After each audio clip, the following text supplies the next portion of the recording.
The theory of evolution through natural selection is widely presented as an established scientific fact. It is taught in school textbooks and reinforced constantly through television, movies, and other media. For many Christian families, this has real consequences.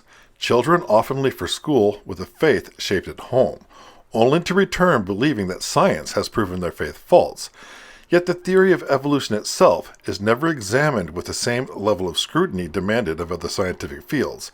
So let us examine the theory of evolution and ask whether it can actually stand up to scientific scrutiny.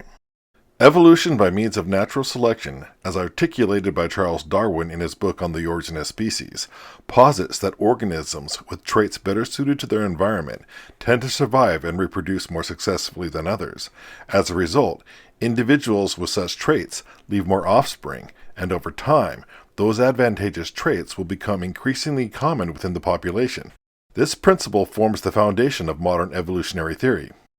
Evolutionary textbooks and science programs often describe natural selection in a way that gives the impression that organisms develop new traits in direct response to environmental challenges. They frequently use phrasing like, fish evolve stronger fins to survive the currents, or birds develop longer beaks to reach food, which suggests that natural selection is an intentional, need-driven process. In reality, however, natural selection does not create any traits. It can only act on variation that already exists within the population. The classic textbook example of natural selection is the peppered moth. The story goes something like this. Before the Industrial Revolution in England, most peppered moths were light-colored. This allowed them to blend into the pale bark of local trees and avoid being eaten by predators such as birds.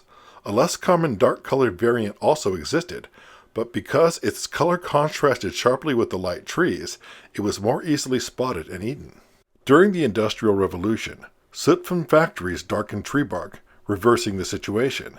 Now the dark-colored moths were better camouflaged, while the light-colored moth stood out. As a result, more dark-colored moths survived and reproduced, and over time they became the more common variety in industrial areas.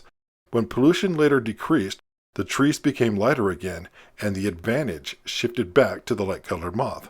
It is important to understand that natural selection does not create new genetic information. It merely filters or selects from traits that already exist within a population. In other words, it can only select from existing diversity. What it cannot do is generate new genetic information. Natural selection can help explain which traits survive, but it cannot explain how those traits originated in the first place. In the case of the peppered moth, natural selection merely shifted the proportions of traits that were already present. Both light and dark-colored variants existed before industrial pollution altered the environment. When the trees darkened, the dark variant had the advantage and became more common. When conditions later returned to their earlier state, the advantage shifted back to the light-colored moth. In neither case was anything new added.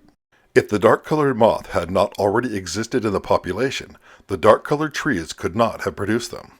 Thus, the peppered moth example shows how natural selection can shift the frequency of traits, but not create new ones. It may explain how populations adapt, but it does not explain the origin of novel traits or complex biological structures.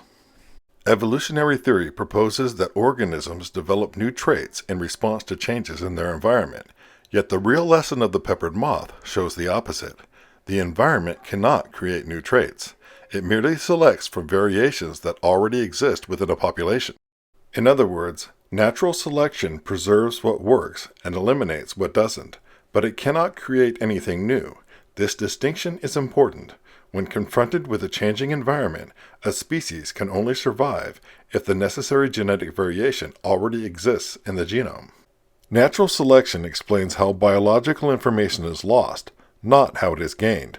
By continually removing variation, it reduces available diversity. Continued loss of information would eventually push a population toward extinction. For evolution to generate new forms and abilities, there must be a mechanism capable of producing new genetic information.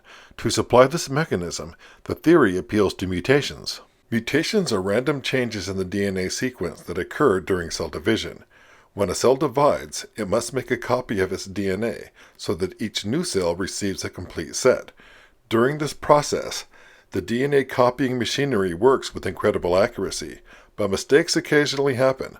A letter base might be skipped, or perhaps copied twice. DNA is not merely a sequence of chemical bonds. It is a vast information system written in a four-letter chemical alphabet. The difference between DNA and ordinary chemistry can be compared to the difference between ink in a bottle and ink arranged into words on a page. Chemically, they are identical, but one conveys information and meaning, while the other does not. Just as the precise arrangement of letters on a page contains information that is not present in the ink itself, so also the precise arrangement of chemical bases in DNA encodes information that goes beyond the chemicals themselves. It is a four-letter genetic alphabet that is precisely ordered to encode the instructions necessary to build and maintain every living cell. Chemistry provides the medium, but there is information contained in how those chemicals are arranged. DNA operates much like a sophisticated biological software, only far, far more advanced than any computer software. But unlike computer software, DNA is designed with the ability to reproduce itself, which it does with extraordinary precision. Ideally, DNA replication produces an exact copy, but occasionally an error will occur. A mutation, then, is essentially an error in this copying process. Part of the code was either left out or copied twice. These copying mistakes can be either neutral or harmful, but evolutionists hypothesize that occasionally these copying errors are beneficial and can actually add new genetic information. Yet this hypothesis seems absurd on its face. Consider a different information system. Imagine copying computer code. If even one single line is copied incorrectly, you are fortunate if the program still runs at all. In the world of computer software, errors corrupt function, they do not create new features. No one would seriously claim that random mistakes that occur while copying a program could somehow generate a new feature, and the idea that repeated copying errors could eventually produce an entirely new system is absurd.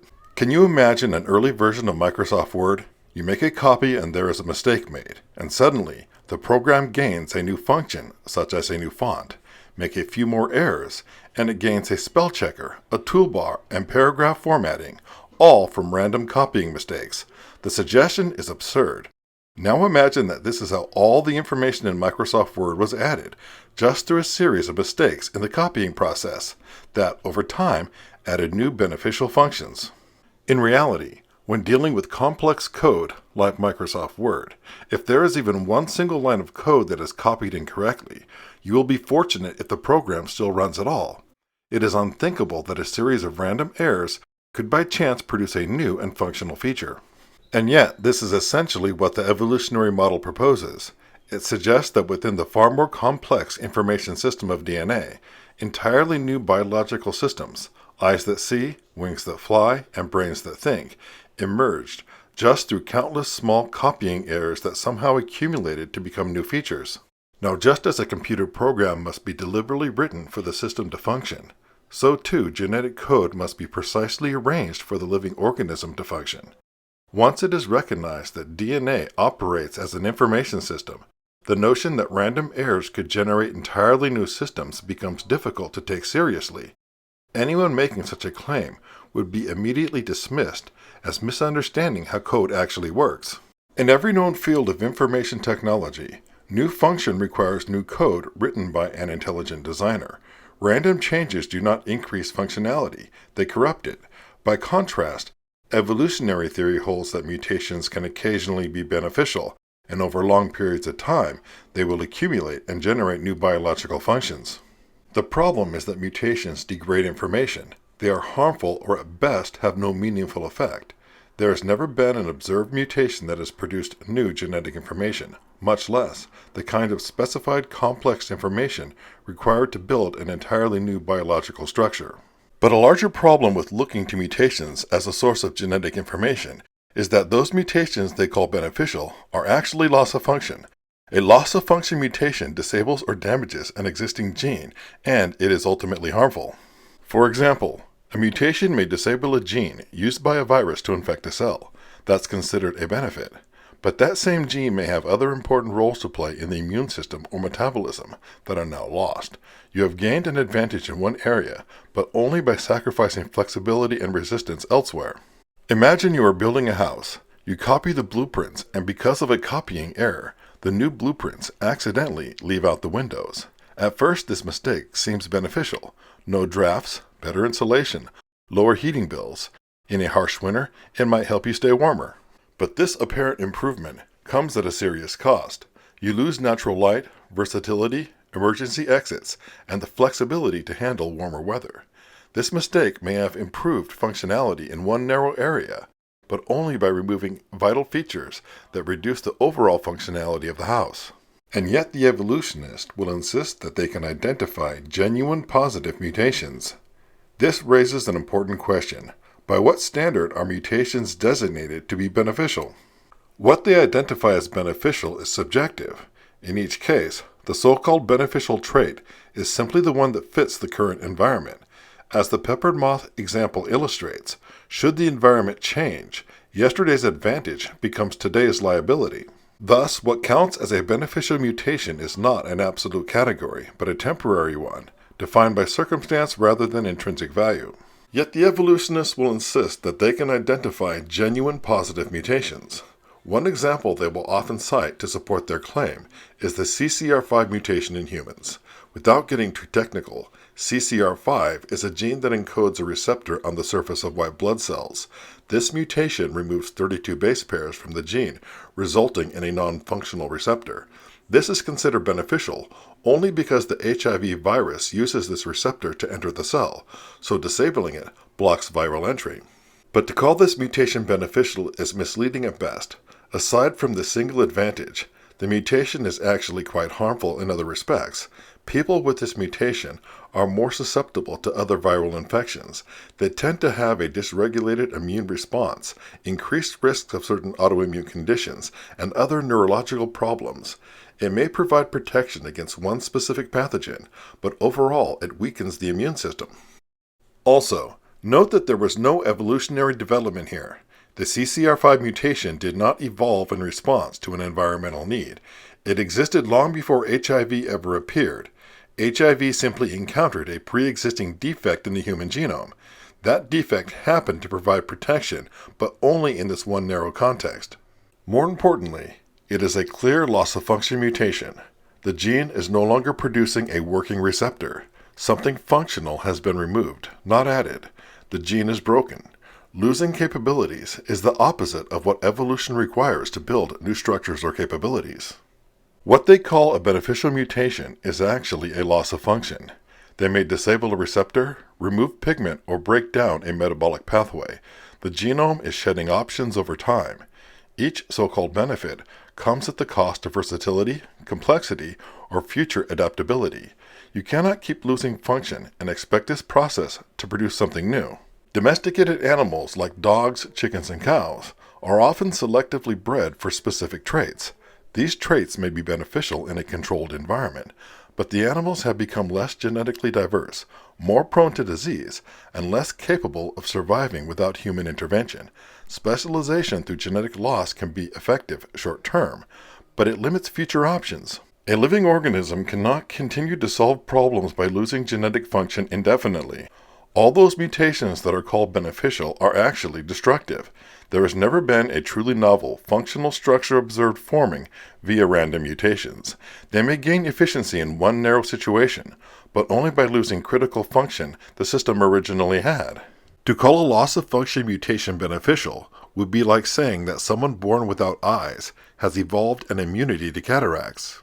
Unless there is a credible mechanism to introduce new functional genetic information, then continued adaptation through loss would eventually hit a wall and cause extinction, not advancement.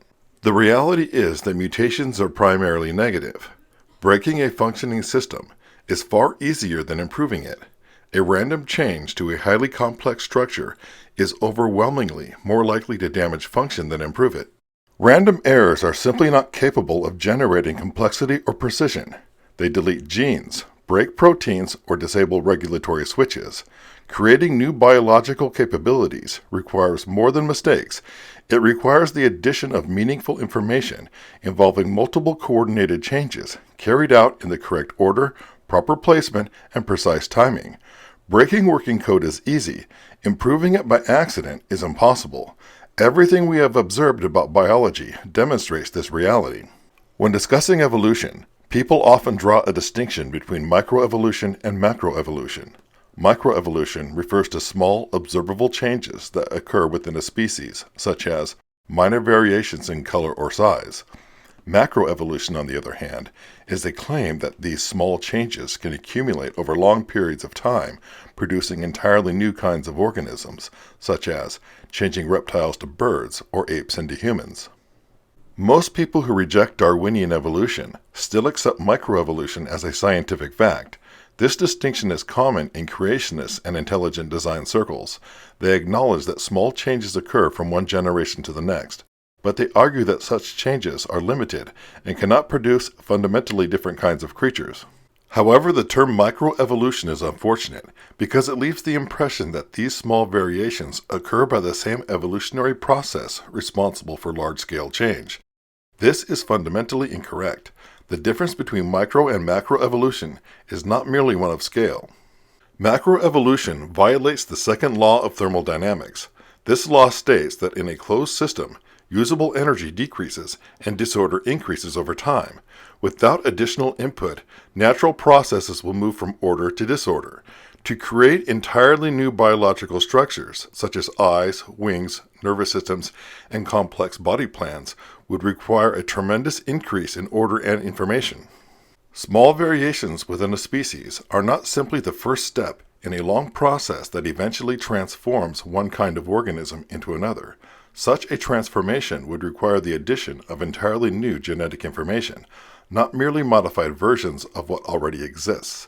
The diversity commonly attributed to microevolution is not evolution in the true sense. It is better understood as the result of genetic recombination. In multicellular organisms, such as plants and animals, recombination occurs primarily through sexual reproduction, where DNA from two parents is mixed and reshuffled. During reproduction, genes from both parents are combined in new ways, producing genetically unique offspring. Every offspring is genetically distinct, but that uniqueness arises from a reshuffling of existing genetic material, not from the creation of new information. Uniqueness is not the same as newness. This process is much like dealing a new hand from the same deck of cards. Each hand is different, yet no new cards are added. You could shuffle the deck for 1 billion years, but shuffling alone will never produce a new suit. Sexual reproduction can generate impressive variation, but only within the boundaries of the genetic information that already exists. In contrast, single-celled organisms, such as bacteria, reproduce asexually. They simply copy themselves, but they can still exchange DNA through a few special processes, such as bacterial conjugation, where one bacterium transfers plasmid DNA to another through a physical bridge, transformation, where bacteria absorb free DNA fragments from their surroundings, or transduction, where viruses accidentally carry DNA from one bacterium to another. Other mechanisms can move, duplicate, or delete sections of DNA, altering how genes are expressed, but none of these processes add any new genetic information. They can only rearrange, copy, or remove what already exists. During DNA repair, sequences from one chromosome may be copied onto another. This can produce new combinations, but not new genes. Likewise, segments of DNA may flip orientation, move between chromosomes, or be duplicated or removed entirely. But again, these changes only rearrange pre-existing material, and they almost always damage function. Viruses can insert their DNA into host genomes, which can alter gene expression. But even here, the virus contributes its own pre-existing sequences. This is yet another example of genetic recombination, not the creation of new information. When the technical language is stripped away, it becomes clear that every known mechanism of genetic change operates by rearranging, copying, or degrading existing DNA, rather than producing genuinely new genetic information. These processes are like rearranging the pages of a book. The order may change, the pages may be duplicated or torn out, but no new pages are written. In short, genetic recombination explains variation within limits. It can account for diversity, specialization, and adaptation, but it cannot explain the origin of entirely new biological structures, systems, or body plans. Recombination reshuffles what already exists. It does not create anything new. The notion that the vast complexity of life arose through innumerable small copying errors in the most advanced information system known to man, contradicts everything we know about information, design, and logic. And yet this idea, which would be dismissed as absurd in any other field involving coded systems, is confidently presented as established fact in biology textbooks. At the heart of evolutionary theory is the idea that mutations, that is, random copying errors in DNA, are capable of generating new functional genetic information, and over vast periods of time, these copying errors can build new traits, organs, and body plans. Yet this assumption stands in stark contrast to what we actually observe. Mutations overwhelmingly degrade, break, or reduce existing information. They do the exact opposite of what would be required to construct new biological systems. And a long period of time does not solve this problem. It only magnifies the losses. The theory of evolution is accepted not because it has been conclusively demonstrated, but because it operates within a scientific framework that excludes alternative explanations. Evolution remains the default explanation because the current scientific paradigm accepts only naturalistic mechanisms. The idea of purposeful design or an intelligence behind life is rejected, not on scientific grounds, but on philosophical ones. Consequently, evidence that challenges evolutionary assumptions is minimized, and its weaknesses are overlooked.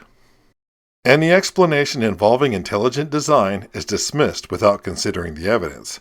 As a result, it is not empirical evidence, but rather a philosophical restriction that gives evolution its protected status. When the evidence is examined without this philosophical bias, the gap between what mutations can do and what evolution requires becomes insurmountable.